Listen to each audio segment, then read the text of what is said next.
नमस्कार, मैं कुलदीप गुप्ता और आप देख रहे हैं डस्टबिन वॉइस। वो आवाज जो कचरे में दबे सच पर सवाल सामने लाती है। ऐसी ही कुछ आवाज हमारी संस्कृति के गर्भ से आ रही है। हमने कुछ मुद्दों को कचरे के ढेर में दबा दिया है, जिसे आज हम डस्टबिन वॉइस के माध्यम से आप तक पहुंचाने का प्रयास करेंगे। हम भारतीय अपनी सनातन संस्कृति पर गर्व करते हैं और उस गर्व को धारण किए हजारों विदेशी सामाजिक आक्रमणों से लड़ते हुए यहाँ तक पहुंचे हैं और उस दिव्य धरोहर की बड़ी कीमत चुकाकर हमारे पूर्वजों ने हम तक पहुंचाया है। हमारी परंपराएं, हमारे त्योहार और धार्मिक आयोजन केवल मनोरंजन नहीं है, बल्कि आध्यात्मिक साधना, नैतिक मूल्यों और सामाजिक शिक्षा का माध्यम रहे हैं, जिन्हें हर भारतीय जीवन मूल्यों की तरह सजा कर रखता है। इन्हीं परंपराओं में एक है रामलीला। रामलीला का मंचन केवल नाटक नहीं है, यह भारतीय समाज की सत्य, धर्म, न्याय और आदर्श जीवन का पाठ पढ़ाने का माध्यम है। पीढ़ियों से लोग परिवार सहित रामलीला देखने जाते रहे हैं, ताकि बच्चे भी रामलीला के सभी आदर्श चरित्रों को समझें और उनके नैतिक मूल्यों को जीवन में अपनाएं। लेकिन आज एक सवाल समाज के सामने खड़ा है। क्या ये धार्मिक आयोजन अब भी वही पवित्र चेतना जगाते हैं, या फिर ये महज मनोरंजन और अशोभनीय प्रदर्शनों का अड्डा बनते जा रहे हैं? कहा जाता है कि भारत की ताकत उसकी संस्कृति और परंपरा में है।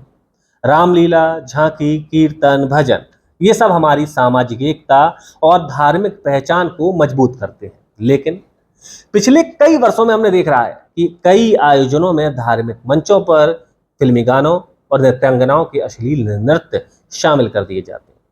जब सवाल आयोजकों पर आता है तो कुछ आयोजक कहते हैं, जनता तो यही देखना चाहती है। पर यह बड़ा सवाल है, क्या सच में जनता यही चाहती है, या आयोजक केवल भीड़ जुटाने और कार्यक्रम सफल बनाने के लिए इस पवित्र मंच को मनोरंजन का तमाशा बना रहे हैं?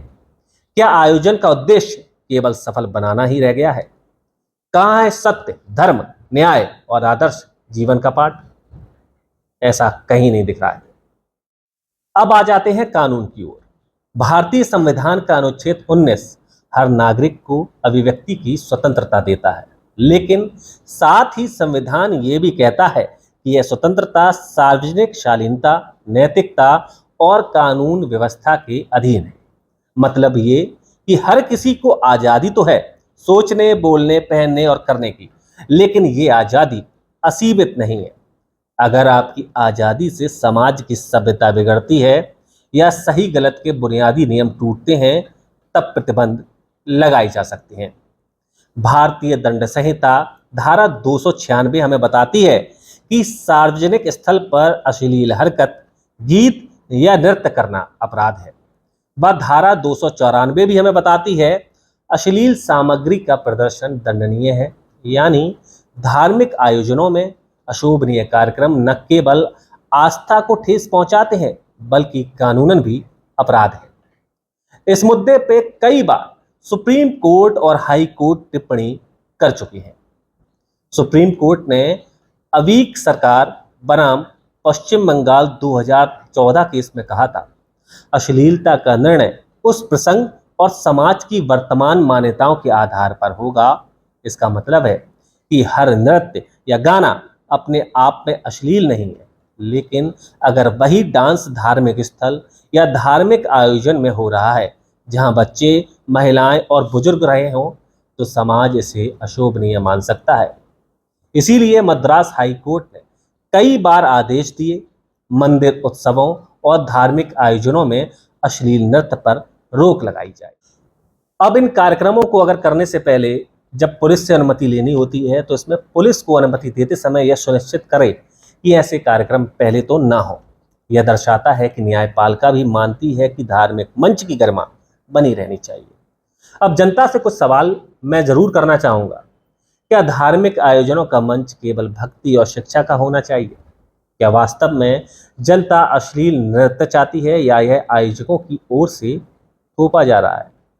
क्या हमारी नई पीढ़ी को रामलीला से राम कथा और नैतिक मूल्यों की सीख मिल रही है, या केवल मनोरंजन?